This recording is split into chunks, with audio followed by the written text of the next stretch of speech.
Hermaphroditus was a Greek god, but before that he was a boy. While traveling at the age of 15, he found a pool of fresh water and jumped in. The nymph who ruled over the pool fell in love with him and prayed to the gods that they never be separated.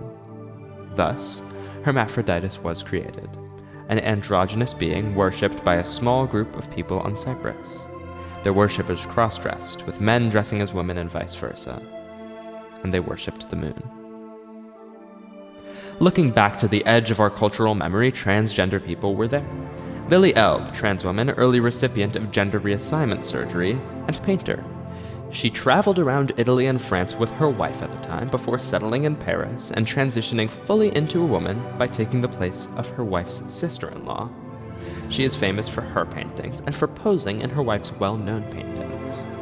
She is the first person ever documented to receive a uterus transplant in 1931, but she died from the complications. Michael Dillon, British author, doctor, and Buddhist monk who was the first trans man to receive a phalloplasty.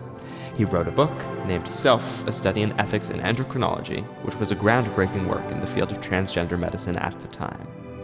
Christine Jorgensen, actress, singer, recording artist. Marsha P. Johnson, participant in the Stonewall riots. Harry Allen, the subject of a media frenzy surrounding his transition.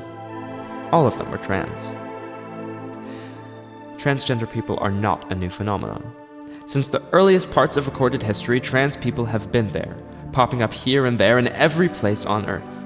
Now the media and government are caught up in spirals of hate, trying to deny their existence, characterizing them as a problem which needs to be solved.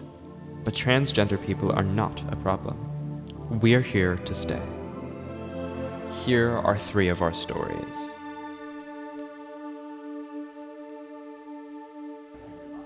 What's your name? My name is Virgo. I'm Celeste Rogo, if you will. Renevere Persephone Phoenix Word. However, I go by Ren. What are your pronouns? They, them, usually. Though I'm literally okay with people calling me whatever. I use she, her. My pronouns are they, them. My name is Ren, and my pronouns are they, them. That rhymes. See? At what age did you realize you were trans? The age probably was around, God, I don't even know, 13 or 14. So I guess maybe 13? 13. Which sets of pronouns have you used? I did the classic thing where I went, he, him, he, they, them, she, they, and now she, her. I went through every single one. I've used many in the past. At first I started with he, him, then it went to he, they, then it went to all pronouns. And then I was like, no, ew, I hate she, her. And now I'm kind of indifferent to she, her, but I mostly really like they, them. The early bit of my life, I used she, her pronouns.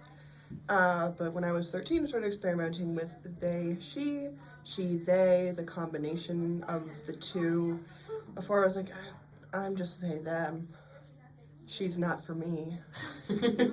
How long have you been out? I've been out, I think it's been 4 years at this point, because I was out in 8th grade. Since I was 13. Even though we were in COVID, I was not going to school. What was happening was I was going to a hospital every day. Fun time. I met a lot of non-binary people there, and I got to meet all these people, get to know all of them, and they really helped me realize that I myself was non-binary. And so there was one day, we're sitting down in group therapy, and I'm like, I'd go by Ren if I could change my name. And they're like, do you want us to call you Ren? And I was like, sure. So they also heard me calling me Ren.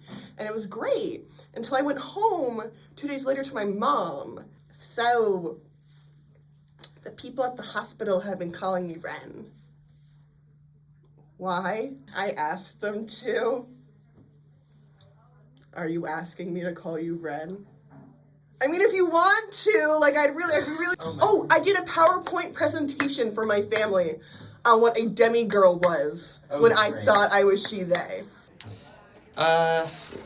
To the whole world, it's been since August. To people who are either close friends or just smart, it's been an open secret since probably freshman year. But yeah, so I came out gradually to a bunch of people, and then I finally decided, you know what, fuck it, I'm Can I say that? Heck it. I'm coming out to the whole world, and since then I've been fully out to everyone, unless you're stupid and you don't know. How do you feel about people in school's acceptance of your identity? The few people who I really lay it out and be like, I'm non-binary, like my gender is outside of the general spectrum, some try really, really hard to get it right, and it's like, most of the time their heart's in the right place. Some of the time they're really trying to be very performative and be like, we love acceptance at this school. I think most people are either very accepting or they just don't give a shit. Unfortunately, that means that like people are kind of negligent when it comes to accepting your identity. I think on the whole, there's not a whole lot of outward discrimination, at least. But I feel like people don't really understand it, so they try and overcompensate a lot for it. Most of the time, if I'm not talking to the average freshman, they're at least like, oh, okay, yeah, and they don't really care. I feel I have a very skewed version of this because I'm in the theater community, and the theater community kind of just takes anyone and everyone except furries. For the most part, I have felt decently neutral about how our school handles this. First day of school, for all 4 years, I have had to send out an email to every one of my teachers. And that's not just because I'm non-binary, I'm also disabled. So it also has that, and I also have a sleeping disorder. I have a lot of things I have to email my teachers about, but always in there is, hi, my name is actually Ren. I use it in pronouns. You are safe to talk to my parents about that. They are aware. Please respect my pronouns and name and gender. All my teachers have been pretty on brand with that. They've all been pretty good, except for one French teacher who was like, I'll call you Ren, but when we're doing French, you must use the female gender for your words and language. And I'm like, there's il elle for a reason. And he just didn't get it. How do you feel about the school administration's acceptance? I feel a lot of things about the school administrations in general. They aren't really as accessible for like a gender nonconforming students as they probably should be. Like getting a name change in the system is like, and I would do it if I didn't know that it would require a lot of persistence and energy that I don't have because of all the rest of the stuff. Almost said a bad word there. Just because I had to spend my energy on other stuff besides getting something as simple as a name change, which shouldn't be that much of an issue. How do you feel about the school administration's acceptance? That is a difficult question to answer in a short period of time. It leaves quite a lot to be desired for. I think we've backslid since like freshman year, because I remember they were making a point about having like gender-neutral bathrooms throughout the school, and then since then they've all like been closed or just permanently locked. I've never been once been offered the gender-neutral bathrooms that we might have. Yeah, so ask them to unlock them. I've never been offered that. I've never ever talked to me about that. I know other genderqueer kids have gotten to change their name like officially on the attendance. Yeah. Never been offered. We tried to get that. They told us, oh, we can't do that. So I every time there's a sub, I have to talk to them first, going, hey, my last name's Wirt. I'm here. You know, they just refuse to change it for me. The school doesn't really like you changing your gender in their system, their computer system. And so like my dead name is still my like Google account name. And you know, I have to like email every single one of my teachers before the school year starts so that they can be aware, because the district does like not support you in that. And so, you know, there's lots to be desired for. And I think that we should be a little bit more of a priority to them, because there are lots of us in this school, and I think they don't realize that. They were able to change my email, so it's Wirt WR, so Wirt Ren. However, suddenly that wasn't my email anymore, and it reverted back to my original email, and my old name was popping up everywhere. I was like, this is really weird, so I talked to my mom, so then she called the house principal, and they're like, oh, it's a new policy, and my mom's like, no, we had this cleared for like 2 to 3 years now. Why did that get taken away? That's my question. Like, why was that taken away? How do you feel about acceptance in the school theater community? In the school of theater community, we're all gay. You know, Alan says he's not, but I don't believe that. There's certainly a lot more acceptance in the theater community than there is in, like, the entire school community. It's mostly because of the representation, because when you see a lot of trans kids around you in the same sphere, it's a lot easier to be like, oh yeah, that's just Percy. Some of us, I won't say all of us, but some of us have ended up on Serpy's nice list. There isn't any active, or for the most part, there isn't any active going to like us and being like, ew, that's weird. There are only 2 genders, man or woman. But for the few there are, people also tend to not like them anyway for other reasons. I think that it's pretty good. I think that there's some problems, like the changing rooms are not necessarily the most accommodating. There's one for assigned male at birth, and there's one for assigned female at birth, and nobody likes it if I use one or the other. And so I just end up like sort of changing in a bathroom, which is not very enjoyable. So, you know, if we're talking about things to improve on, then that would be one. But I think on the whole, it's a very accepting community, and even those who are unaware are still very accepting. It's quite nice. Or accepting. What doesn't feel accepting is my typecasts. Because when I play a woman, I play this, like, divorcee, has marriage problems, sad, depressing, oh no, woman. And when I play a man, I play a rapist. So I find my typecasts very funny based on gender. I do feel like I've had a chance to play both genders. I mean, Sturpy let me play Demetrius. I felt like I've been branching out more, but I do feel like still I'm more primarily casted as female rather than male, and I think I know why, and that might be for another question, but it's like, this is a joke, Alan, promise. Let me be Pippin. Let me be Nigel Bottom, Alan. How do you feel about acceptance in the general LGBTQIA plus community at Houston? Certain people of the variety can be very stringent on like the different definitions of what it means to be any one of the letters.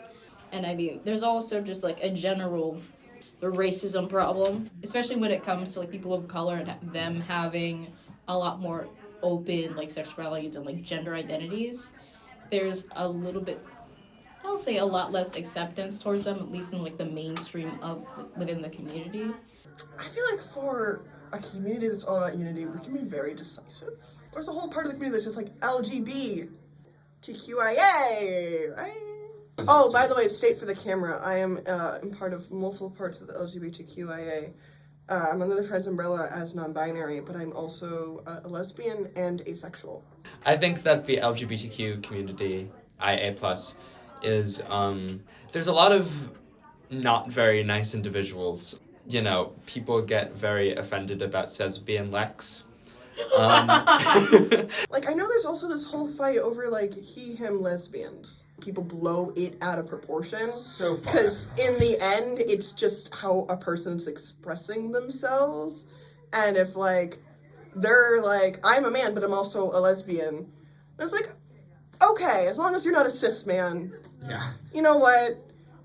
Sure. It's like, it's not that serious.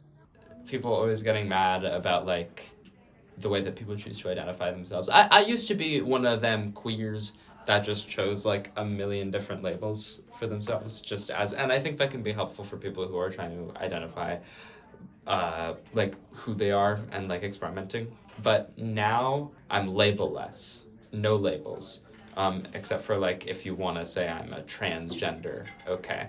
I try to avoid all that just because in the community, there's a lot of people who get, you know, very upset about, like, the exact definition of labels and just all of this, and yeah. And there's also TERFs, lots of lesbian TERFs and gay men. The thing is, like, I think it's a community of shared characteristics, but not necessarily shared interests. And so there's lots of different, like, sectional fractions of the community. And if you can find a one that's good for you, then that's great. And I'd like to say I have.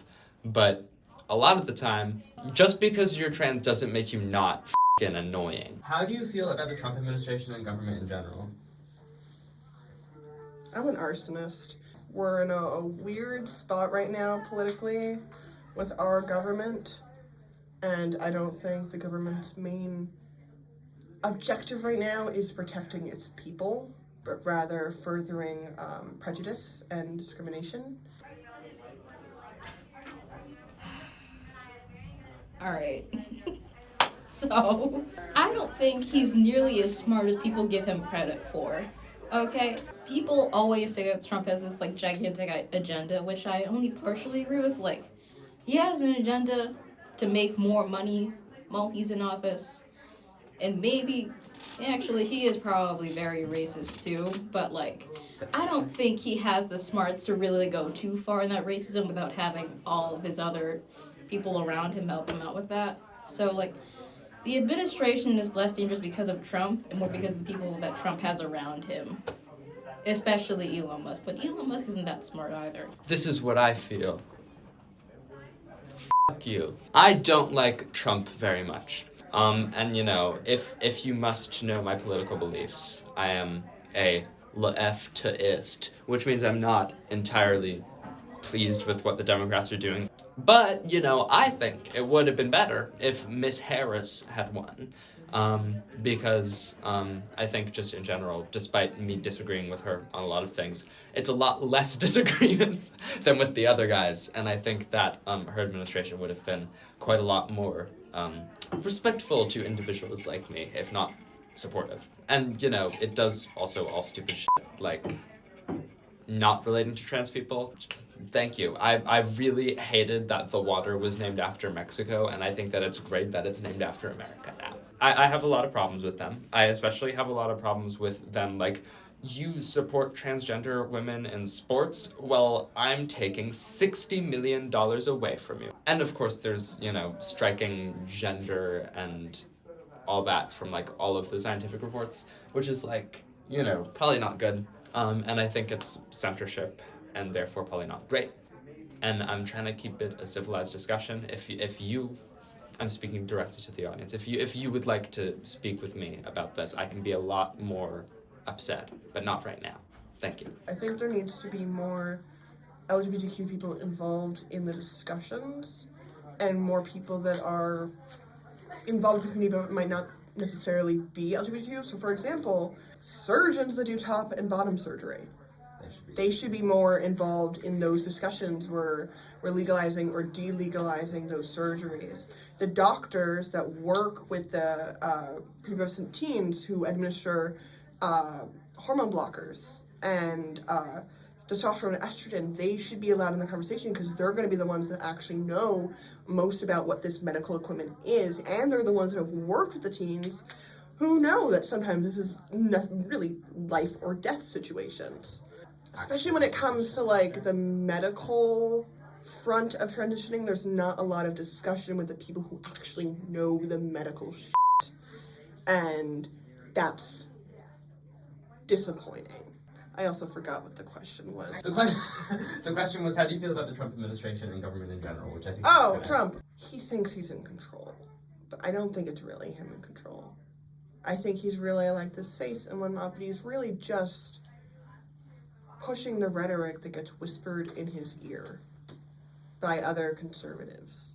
So yeah, my feelings are complicated. My feelings even more about the state of our world, trans rights, gay rights. I mean, Auburn Hills versus Hodges is being brought into question, which is Roe v. Wade already got overturned. I'm non-binary. I do not identify as a female. But I still, based on how I was raised and based on the world we live in, kind of for, like, safety reasons, still have to identify with the fact that I'm going to be treated as a woman in the society, and all women issues still apply to me. So Roe v. Wade getting overturned is a loss for at least half of the trans community. Do you feel like you're diminished to just being trans instead of an actual person? Sometimes. I've created enough of a, circle of people who I enjoy being around that it's not as much as it could have been. People won't know me, but they will know me as ew, transgender. That's something that I'm not trying to associate with, but it's something that keeps following me around. People don't call me slurs, but I think that's just because I walk away from them too fast. But yes, so I think it does happen a lot of the time. I think that I would appreciate if people would maybe consider stopping diminishing people like that. I think just in general, you'll learn one thing about a person and then never want to speak to them ever. I think that that's pretty harmful. There's people that I've given a second chance to, and the second chance was just amazing, and it was great, and now we're friends. We shouldn't be just deciding how we feel about individuals just based on one thing. One thing is not enough information to know. I'm gonna say no, only because a lot of the time I'm diminished being black more than I am diminished being trans. Me saying I'm gender nonconforming because of the very long conversation about explaining how I feel being outside the spectrum, and I'm also a lot more visibly black than I am visibly trans. Visibly trans is a different way way to say it, but I'm less forthcoming about it than I am about what you can see that's literally right in front of you. So it's a difference in perception, No, because I also feel like a lot of people don't recognize it. I feel like not enough people recognize that I'm non-binary for that to happen to me. I'm non-binary, and I just did my whole discussion on still identifying with women issues. I'm wearing a skirt. I'm wearing earrings and a necklace, and this is a female top. I dress femininely. I do it because I think boy clothes are ugly. I personally dress the way I want to dress because I feel pretty. I feel handsome in this, When it comes to dysphoria, I don't get dysphoria very much on my own body. Too tiny to give me very much. I don't have to worry about this. I feel nothing about this. Mm-hmm. But you know what gives me dysphoria? My hair. For some reason, I get extreme dysphoria regarding my hair. Mm-hmm. I have nightmares about my hair growing out and not being able to cut it, So for all 4 years of my high school, one of my big transitions into being Ren was cutting all my hair off. But for the most part, people kind of still can look at me and go, well, that's a feminine haircut. That's feminine. I want a buzz cut. People still look at me as feminine. And that is annoying. I correct people's pronouns. I make sure that people are aware, but I can't stop what they think inside.